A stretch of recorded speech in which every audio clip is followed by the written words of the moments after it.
मध्य प्रदेश की जीवनदायिनी पुण्य सलीला मां नर्मदा के प्रकटोत्सव के अवसर पर संस्कार धानी में भक्ति का माहौल है। नर्मदा तट, ग्वारी घाट, तिलवारा घाट सहित सभी घाटों पर बड़ी संख्या में श्रद्धालु पहुंचकर मां नर्मदा के दर्शन कर पुण्य लाभ अर्जित कर रहे हैं।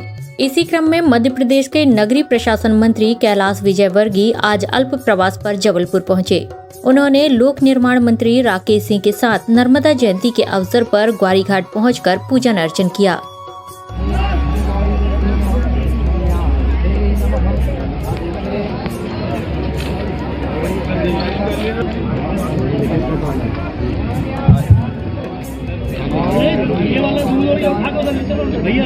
है वहाँ रखा है, लोटा है।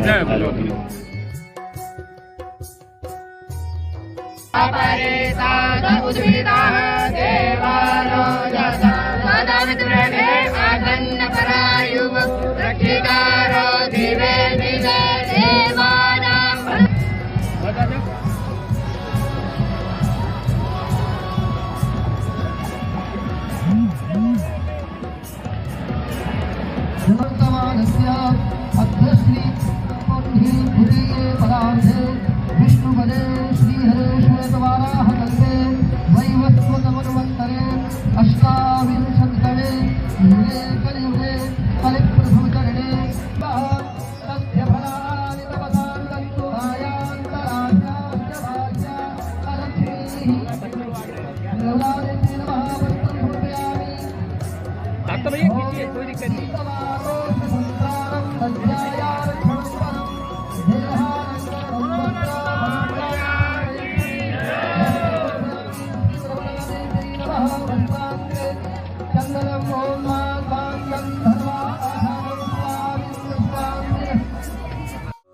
इस दौरान उनके साथ इंदौर के विधायक रमेश मेंदोला, कैंट विधायक अशोक रोहानी, विधायक अभिलाष पांडे और महापौर जगत बहादुर सिंह अन्नू आदि उपस्थित रहे।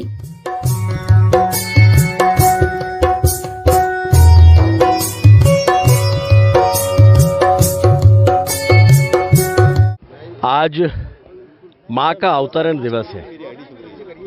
जीवनदायिनी माँ, पुण्य सलीला माँ, जिनके दर्शन मात्र से पुण्य और मोक्ष की प्राप्ति होती है। और ऐसी माँ का जब अवतरण दिवस है तो आप देख रहे हैं कि लोगों में अगाध श्रद्धा भाव है, भक्ति है।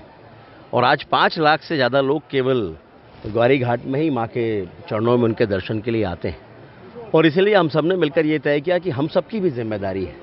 माँ जीवनदायिनी है, लेकिन जीवनदायिनी स्वच्छ रहे, इसके लिए हम सबको भी मिलकर प्रयास करना पड़ेगा। तो इस बार ये निर्णय किया था सभी की सहमति से, पूज्य साधु संतों के आशीर्वाद से, कि सभी लोग रास्ते में रेत नाका के पास से ही वहाँ उनके पहले वाहन खड़े हो जाएं। और मैंने कहा था कि मैं स्वयं भी पैदल ही आऊँगा, ताकि यहाँ पर किसी तरह की अव्यवस्था ना हो, कोई भी वीआईपी मूवमेंट के कारण लोगों को परेशानी ना हो। तो आज मैं पैदल ही आया हूँ और पैदल ही जाऊँगा। और उसके साथ साथ ये भी तय किया था कि यहाँ पर बड़ी संख्या में जब लोग आते हैं कि उनको प्रसाद भी मिलना चाहिए। तो जबलपुर में लोगों में भक्ति भाव है और लोग भक्ति भाव के साथ प्रसाद का वितरण यानी भंडारे भी करते हैं।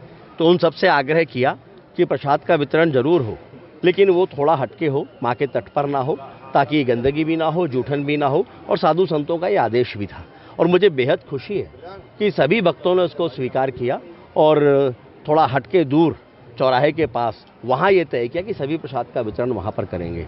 तो मुझे लगता है कि आज एक अच्छी व्यवस्था, पहली बार इस तरह की व्यवस्था यहाँ पर शुरू हुई है। और इसके लिए मैं निश्चित रूप से पूज्य साधु संतों के आशीर्वाद को एक बड़ा कारण मानता हूँ। और उसके साथ साथ सभी स्थानीय जनों का सहयोग, जबलपुर वासियों का सहयोग, जिन्होंने मिलजुल कर इस निर्णय को स्वीकार किया है। अभी माँ की चुनरी भी हम चढ़ाएंगे। इस बार एक अलग व्यवस्था बनी है कि माँ की चुनरी इस पार से उस पार दोनों तरफ अर्पित करने के लिए एक ये रस्सा बांधा गया है, जिसके माध्यम से माँ की चुनरी उस पार तक जाएगी। और एक बहुत सुंदर दृश्य होगा माँ को अर्पित होने वाली चुनरी का। माँ को ये चुनरी अर्पित होगी, माँ का आशीर्वाद सभी को प्राप्त होगा। माँ के चरणों में प्रार्थना है कि माँ का आशीर्वाद, माँ की कृपा समस्त मध्य प्रदेश वासियों पर, देशवासियों पर बनी रहे, इस संस्कार धानी के लोगों पर बनी रहे। सभी के द्वारा मां नर्मदा का पूजन अर्चन कर देश और प्रदेश के लिए मंगल कामना की गई। SK news live, Jabalpur.